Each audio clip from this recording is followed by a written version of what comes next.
আজকে একটি ভিডিও দেখলাম যে ভারতের ট্যুরিস্ট ভিসা চালু হয়ে গিয়েছে।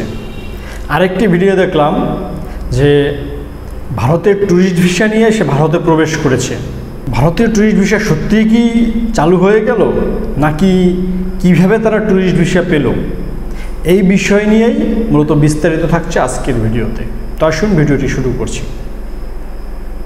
ভারতের ট্যুরিস্ট ভিসা গত 5ই আগস্ট বাংলাদেশের রাজনৈতিক প্রেক্ষাপট পরিবর্তনের পরে ভারতের সকল ধরনের ভিসা বন্ধ করে দেওয়া হয়েছে। এরপরে medical visa, dual entry visa এবং এর সাথে স্টুডেন্ট ভিসা, এই ভিসাগুলো সীমিত আকারে চালু করেছে। তো বর্তমানে মেডিকেল ভিসার স্লট খুব কম পরিমাণে দেওয়া হচ্ছে, আর এন্ট্রি ভিসা বা ডাবল এন্ট্রি ভিসা এবং স্টুডেন্ট ভিসা একেবারেই নগণ্য। এর মাঝে যদি আমরা ভিডিও দেখি যে ভারতের ট্যুরিস্ট ভিসা চালু হয়ে গেছে, আমি ভারতীয় ট্যুরিস্ট ভিসায় ভারতে চলে এসেছি, তো স্বাভাবিক অবাক হওয়ার কথা। কারণ হচ্ছে যেখানে মেডিকেল ভিসার স্লট খুব কম পরিমাণে পাওয়া যাচ্ছে, একই সাথে কোনো ধরনের ট্যুরিস্ট ভিসা এখনও পর্যন্ত ইন্ডিয়ান ভিসা অ্যাপ্লিকেশন সেন্টার কাউকেই দেয়নি। তো এই যে যারা বলছে যে ভারতের ট্যুরিস্ট ভিসা চালু হয়ে গেছে ভিডিওতে ভিউ পাওয়ার জন্য, অথবা যারা বলছে যে ভারতের ট্যুরিস্ট ভিসা আমি ভারতে এসেছি, এরা কিভাবে আসলে এই তথ্যগুলো পাচ্ছে বা এই জিনিসগুলো বলছে? প্রথমত হচ্ছে কোনোভাবেই এখনও পর্যন্ত ভারতের ট্যুরিস্ট ভিসা চালু হয়নি। আপনারা জানেন যে ভারত এবং পাকিস্তানের মধ্যে যে যুদ্ধ হবে একটা অবস্থা, যে যুদ্ধের থমথমে পরিস্থিতি বিরাজ করছে।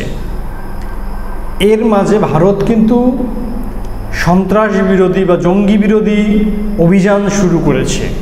ইতিমধ্যে অনেক পাকিস্তানিকে তারা আটক করেছে, এর সাথে অনেক বাংলাদেশিকেও আটক করেছে। তো বাংলাদেশ থেকেও জঙ্গিরা বা এই সন্ত্রাসীরা তারা ভারতে প্রবেশ করতে পারে, এজন্য কিন্তু বাংলাদেশের যে বর্ডার আছে সেখানেও কিন্তু খুব কড়াকড়ি আরোপ করা হয়েছে। একই সাথে ভিসার ক্ষেত্রেও কিন্তু কড়াকড়ি আরোপ করা হয়েছে। তো এই যে যারা বলছেন যে ভারতীয় ট্যুরিস্ট ভিসা চালু হয়ে গেছে, এরা আসলে তথ্যপদ্যগুলো কোথা থেকে পাচ্ছে আমার বোধগম্য নয়।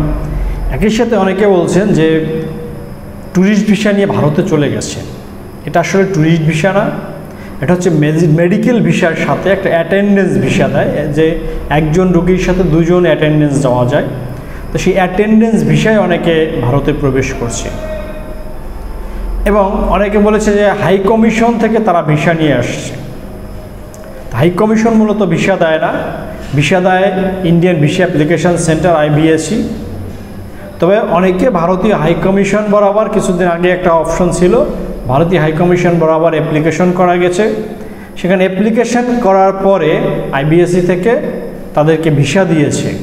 এটাকে তারা বলছে যে আমরা হাই কমিশন থেকে গিয়ে ভিসা নিয়ে আসছি। তো আগে বাংলাদেশের যারা ভারতগামী রয়েছেন তাদের জন্য ভারত 15টি ক্যাটাগরিতে ভারতীয় ভিসা চালু ছিল বা ভারতীয় ভিসা দিত। এখন শুধুমাত্র মেডিকেল ভিসা, এর সাথে এন্ট্রি ভিসা বা ডাবল এন্ট্রি ভিসা এবং স্টুডেন্ট ভিসা খুবই কম পরিমাণে ভিসা দিচ্ছে, মেডিকেল ভিসাই খুব কম পরিমাণে দিচ্ছে। তখন এই ভিসা আসলে কবে স্বাভাবিক হতে পারে? ভিসা স্বাভাবিক হওয়ার ক্ষেত্রে পররাষ্ট্র উপদেষ্টা তৌহিদ হোসেন বলেছেন যে ভিসা নীতি এটা ভারতের একান্ত নিজস্ব সিদ্ধান্ত, এখানে বাংলাদেশের কোনো হাত নেই।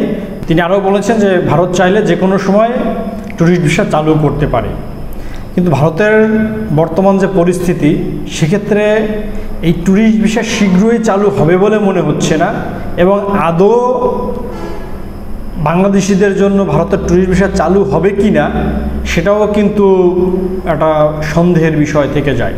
তো এই যে যারা বলছেন যে ভারতের ট্যুরিস্ট ভিসা চালু হয়ে গেছে, যারা বলছেন যে ভারতে আমরা ট্যুরিস্ট ভিসা নিয়ে গিয়েছি, এই যে তথ্যগুলো, উপাত্তগুলো, এগুলো আসলে অনেককে বিভ্রান্ত করছে। এগুলো দয়া করে যারা এই কাজগুলো করছেন আর কখনোই এগুলো না করার জন্য আমি অনুরোধ করছি। তো যারা ভিসা সম্পর্কিত এ ধরনের আপডেট পেতে চান অবশ্যই আমাদের চ্যানেলটি সাবস্ক্রাইব করে রাখতে পারেন, এবং এ ধরনের আরও অনেক গুরুত্বপূর্ণ ভিডিও আমাদের চ্যানেলে দেওয়া রয়েছে, চ্যানেলটি ঘুরে আসতে পারেন। তো আজকের এই ভিডিও সম্পর্কে কোনো ধরনের মতামত থাকলে অবশ্যই কমেন্টস করে জানাবেন। তো ভালো থাকবেন, সুস্থ থাকবেন, দেখা হবে পরবর্তী ভিডিওতে।